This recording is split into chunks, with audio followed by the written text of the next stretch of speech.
Joy, joy, God's great joy, joy, joy, down in my soul. Oh, sweet, beautiful, soul saving joy.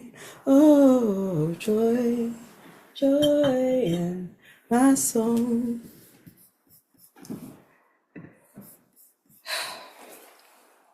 There are droves of accelerationists who take joy in every single solitary mishap and misfortune right now because they believe in the collection of texts from the Hebrew Bible that predict Jesus of Nazareth will be close behind when the world goes to crap.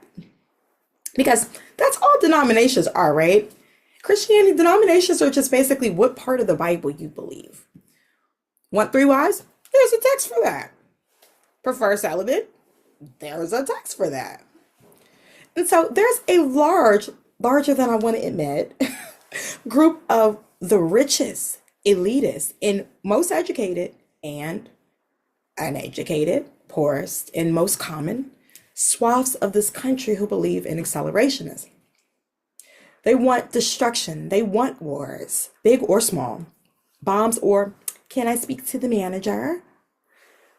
Because the end times will come faster.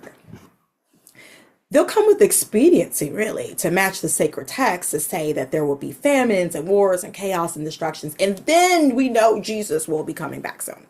Now, you all know how I feel already. Every generation has thought that Jesus was coming back soon. So it's kind of a non-issue, except for that it is. Elections and experimental tech cities and shrinking safety nets and water drenching machines and data centers so we can brainstorm recipes. They're all because a small group of people believe that we won't be around long enough, and why not strive for immortality and hedonism if that's the case? But these rich folk taking chances with everyone's lives and livelihood in order to experiment on living forever through unregulated health experiments have sold that story to Christians who simply believe that their belly aching at night is a noble suffering to add to the pile to help the cause of Jesus's return. I wish I was making all of this up. It sounds like a sci-fi movie, right? Or like the beginning of Scientology. But unfortunately, these regulation-free tech cities are very real and very prominent in the ideology and motivation for some of the atrocities in the news cycle. Poor Greenlanders. Apparently, they've already bought multiple licenses or businesses associated with, potentially opening tech cities there, which might make more sense of why we want them all of a sudden. Well, espresso, depresso, and a grande cup, right? Crystal, I thought this was about joy. Well, it is, but it's about resistance as joy. Today's topic is joy as resistance. Just like denominations can choose to believe part of the Bible that makes them excited about an empty stomach, we have chosen, as people of a liberal faith, to hitch our star to joy as resistance. But I've had multiple people actually ask me this month, as a Black woman, please give me the freaking answer. How do you stay joyous in the midst of revolution? Well, my loves, that's why I sang that gospel song at the beginning. Joy, joy, God's great joy. Joy, joy, down in my soul. Sweet, beautiful, soul-saving joy. Joy, joy in my soul. I've been in ministry since I was a very little girl. And that was one of the songs I used to sing at praise and worship. Now, I've never had much of a voice for the praise, but I've always had a worship. Always had a worship. And it's become apparent that some folks don't know the recipe that Black women are harboring. Oh, we defined joy in the Black church as something deep rooted that the world couldn't give us, the world couldn't take us away. It's another song. We believe that the belief in God sending his son to die for us meant that we were saved, and that day onward provided us with a place and a solace that we could return to even on the dark days. You see, church specifically defined happiness as separate from joy. Happiness is a fleeting emotion. Joy is a value. Joy is a lifestyle. Joy is a reservoir, a speed dial to God. For me, I think it's still a speed dial to spirit, to my ancestors, and to truly believe that joy is my birthright. I know for a fact that as a baby, whether my mother yelled because she was singing Minnie Riperton or stubbed her toe, I would have laughed.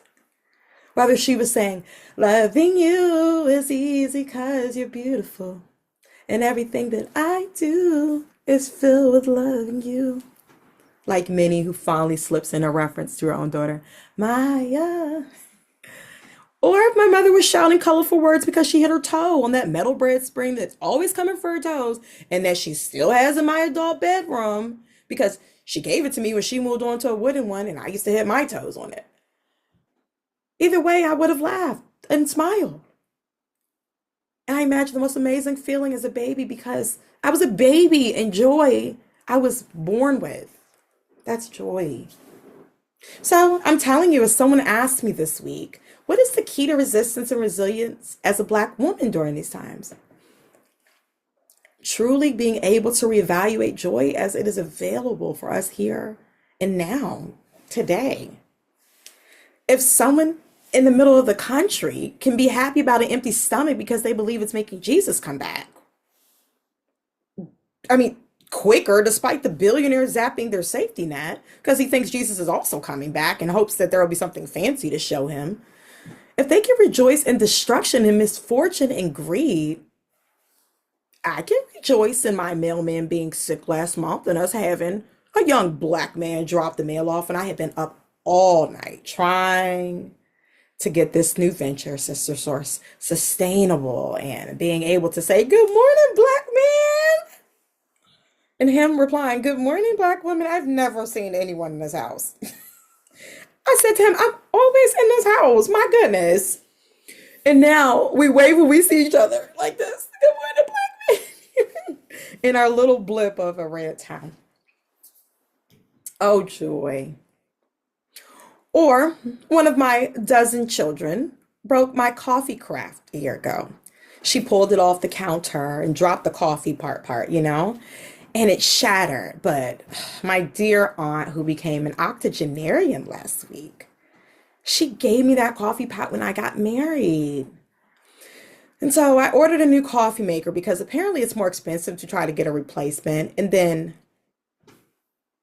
last week, out of nowhere, because capitalism is real, the coffee maker stopped working. I went online and I found out that in order for Black and Decker to make the part at the bottom hot all day, they list a certain amount of voltage on the box. But it's more than the amount that flows into the coffee maker. So then it like burns it out and makes it die after a couple years. Well, at least that's what this guy on YouTube said, right? Everything online is true, isn't it? I mean, I believe it. He had a little reader and he showed us. He had a little voltage reader. Now, amazingly enough, I was able to take my coffee pot that I had with my broken coffee maker, push that aside, and walk into my office where I had the old coffee maker from the broken glass one because it had added this balance on my desk. I kept it in there in my little coffee bar, and I reunited my old coffee maker with my glass, and I had a cup of coffee. Because sometimes joy is in places where we've decided that there was none. Now that I'm running an organization dedicated to serving spiritually expansive Black girlies, empowering their voices, creating connections, and amplifying their voices. Sister Source was started by Reverend Kiama Ratman, but now that I'm running it, people think I have all the Black answers. Now, there's no delegation to approve these answers, but I promise you, one of the ways that Black girlies find joy is turning over rocks that we've already thought ran dry. Turning over rocks that people told us have no water is how we find joy.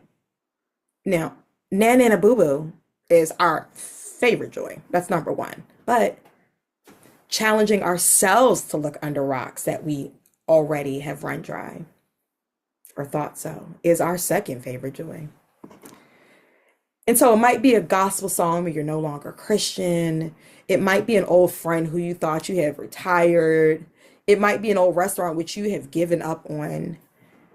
In a climate like this, we truly can't fall off the floor. I mean, come on, we have to try joy in the smallest ways and perhaps places that we have not seen in a while. Examine your environment, examine your calls, examine your routes. Ask yourself if you can't find a new joy. Sweet, beautiful, soul-saving joy. Oh, joy, joy in my soul. Our resistance is believing that waking up with a smile, or by golly, a fight, is superior to waking up with a preconceived notion. Black joy is truly defined by just a series of positive outlooks, even when we are on the cusp of ridiculousness, and a deep-rooted belief that we will win. That's the secret formula, the belief that we shall overcome. We believe that even if we have to get up ourselves and move to Greenland, that we will overcome. Do you believe? Do you believe that joy is possible? What can you re-examine today to find joy? What can you need renegotiate, rearrange? Joy is waiting for you. Sweet, beautiful, soul-saving joy. Oh, joy, joy in my soul. Be blessed, beloved. May it be so.